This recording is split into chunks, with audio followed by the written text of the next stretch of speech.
Hello Horror Hounds, after the last video talking about the hugely enjoyable An Evening of Edgar Allan Poe with Vincent Price, we're going to continue our Poe themed month of November, Poe-vember, with the other film that's on that double disc, The Tomb of Ligeia. Made in 1964, it is the last of the collaborations between Vincent Price and Roger Corman in what has become known as Corman's Poe cycle. I'm not going to read a review of this film that doesn't mention front and centre the fact that Corman has, for this final film, come out of the soundstage on location, and what location, what a location it is. It really does add to it.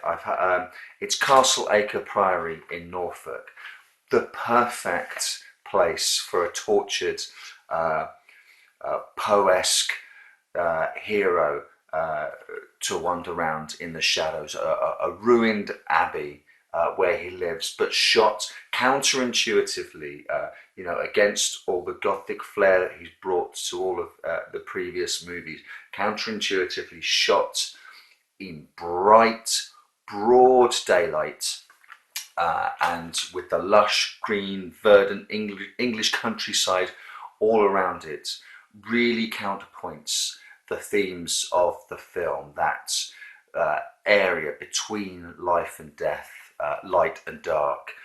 So the contrast between, as I've written here, I'm just going to read, the lush, green, daylight-soaked English countryside set against the dismal, cobwebbed and dark interiors of Verdenfels Abbey, where he paces and ponders and fixates on his dead wife Ligeia, who he believes had a will strong enough to transcend death. And when you hear her final words, her sort of motto, if you will, from her deathbed, you'll kind of understand why he's constantly looking at the shadows, waiting for her to return.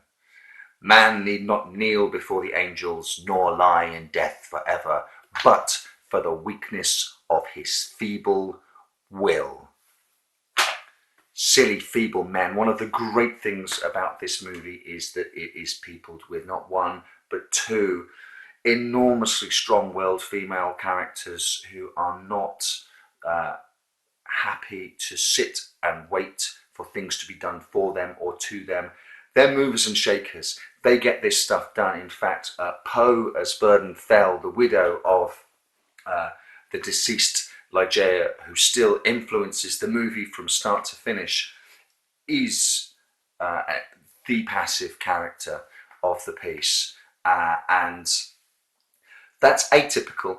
It's atypical for these types of movies. It's atypical for the time, and it really still to this day infuses it with a kind of energy and a fizz that, if you like this kind of stuff, if you like this high Gothic and this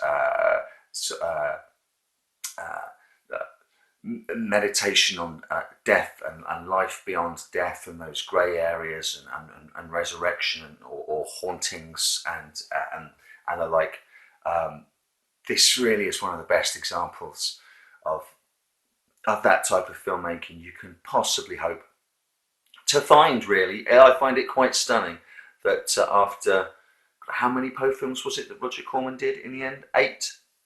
And he went from Gothic to the Romantic. He did some comedies. He was mixing it up all the time, to be fair. But this one really, it's not like he's run out of steam.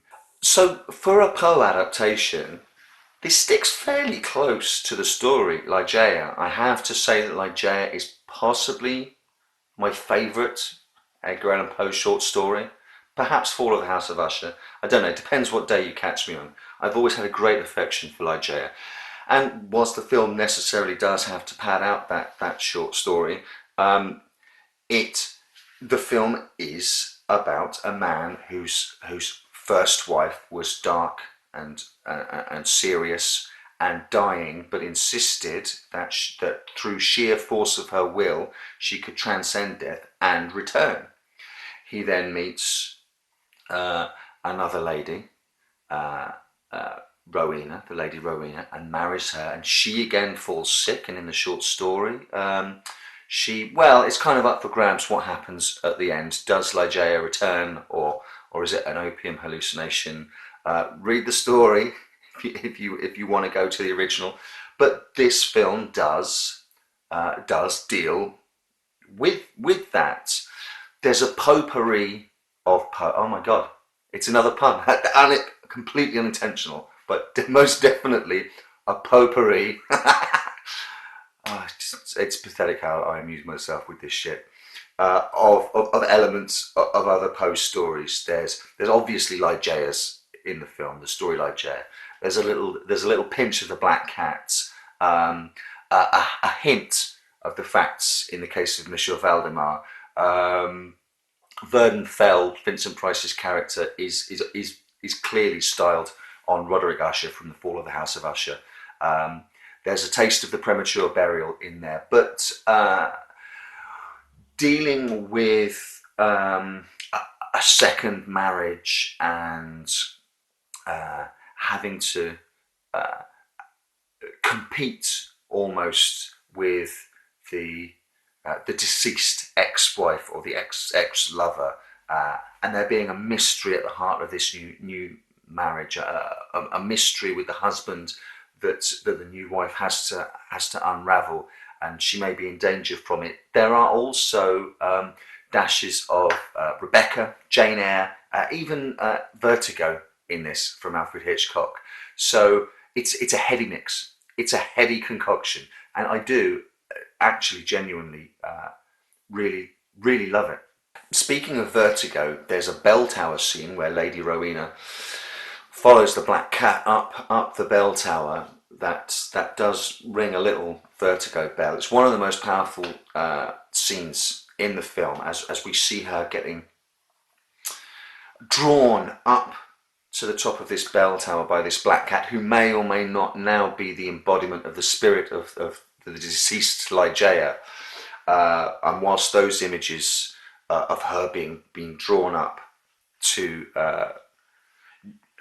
let's be honest here, a fall, counterpointed with Vincent Price below reciting some of the words of his first wife. It's some of the it's one of Roger Corman's best constructed scenes. The editing in it, cutting backwards and forwards, and the counterpointing of the dialogue with the images is absolutely superb. There's another great standout scene towards the middle of the movie where Vernon Fell is asked to give a demonstration of mesmerism, which is another great Poe theme. So he hypnotizes his new wife, Rowena. The way that film is shot, sometimes with the camera, they're all sat around the fireplace, the great stone fireplace, and sometimes the camera is in the fireplace looking through the flames at Rowena while she's mesmerized. That's a very vibrant and powerful scene that ends on an excellent character note and an excellent bit of acting from Elizabeth Shepherd, where whilst she's being regressed, the personality of Ligeia seems to take over her body. A superb piece of theatre, really, where I swear her voice drops a couple of octaves and she takes on this new persona. There's a dream sequence, which is a Roger Corman staple of these Poe films, which is as wild and symbolic as they always are. Corman really seems to understand that Poe is all about the symbolism. There's a glorious little touch. I think it's just after the wedding, after Fell and Rowena get married, and you have this effect. It's called an iris out. You know the iris in where the picture goes down to a circle, and then the iris out is when it comes back out again, and you're somewhere else. It's a form of transition. The iris in this is not round. It's a cat's eye. And considering the black cat is there constantly watching the presence of Ligeia, perhaps the spirit animal, a familiar who instantly takes exception to the interloper, Rowena, on her fella and her house, the iris out being in the shape of a cat's eye is just delicious. Even at the wedding, the cat is always ever present and always watching you. So what is the mystery at the heart of it. Where does Verdenfell go every night? Why does he not speak to his wife? Why in the morning does he have no memory of where he goes? This is the film that Crimson Peak wishes it could have been. Guillermo del Toro's supposed love letter to Hammer horror, but really, I think, also a love letter to these Corman Poe movies and these AIP movies. Was one, Crimson Peak wasn't scary, and two, whilst it was a love letter to all these types of films, the kind of people that would appreciate that would have been the kind of people that would already have seen the films it was referencing. And the mystery at the heart of Crimson Peak was, well, you could have guessed it. I guessed it. It was like, well, okay, this is this and this is this. All you're really waiting to do is for the other shoe to drop in that film to find out whether it was the brother or the sister or both of them that were doing the killings. And it was all so obvious. The mystery in this is luscious, and because obviously, the film's playing a little bit fast and loose with Poe. The ending of the actual story itself is open-ended, so all bets are off. And the final revelation, with its real hint at transgression, really transgressive, nod towards necrophilia, is bloody superb. I loved it. So we've already said that Elizabeth Shepherd is great in this. If you don't recognise the name, you'll know her as the journalist Joan Hart in Damien Omen 2, the lady who saw Ygael's wall and had her eyes pecked out by a raven, those pesky Poe ravens again, and hit by the truck. In this, she plays Rowena and Ligeia in another coup de théâtre, another excellent piece of theatre. A wonderful choice to have the same actress play the two different characters. Rowena is forthright, she's articulate. She articulates her needs and desires. She's no shrinking violet. She's not afraid after her honeymoon period is over to openly discuss her marriage problems with her best friend. She's a thoroughly modern woman, and you root for her. Really, I do. Vincent Price gives a much more restrained performance in this. He's obviously his character is still cowed by whom what must have been a very domineering first wife, such a forceful personality, a force of nature in Ligeia. Still, the very memory of her cows him. So for Price, who's often accused of being broad and hammy, this is a very interior, pulled back performance. Most notably, his voice. Everyone who mimics his voice, myself included, does the nasal thing, and everyone forgets how deep his voice is. But when he goes quiet, his voice goes incredibly sonorous, and he can and mellifluous, and you can just sit and listen to him for hours. And this is a very quiet performance from Price. Pitched absolutely perfectly. Verdenfell is not a forthright and a bold man. He's a man completely under the spell still of his first wife, and now bowled over by his effervescent, energetic and forceful second wife. And I've got to say, there's a line. Some of the lines he's given are fairly purple. I will admit, but he gives it a college try, and I love him for that. Only Vincent Price, perhaps the likes of Peter Cushing, also could have read a line like this. Not 10 minutes ago, I tried to kill a stray cat with a cabbage, and all but made love to the Lady Rowena. I succeeded in squashing the cabbage and badly frightening the lady. If only I could lay open my own brain as easily as I did that vegetable, what rot would be freed from its grey leaves?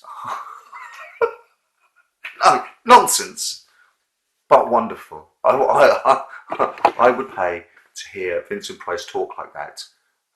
The live long day. If I have to knock points off, and I do, the ending is a very staple ending. It's a very Corman ending.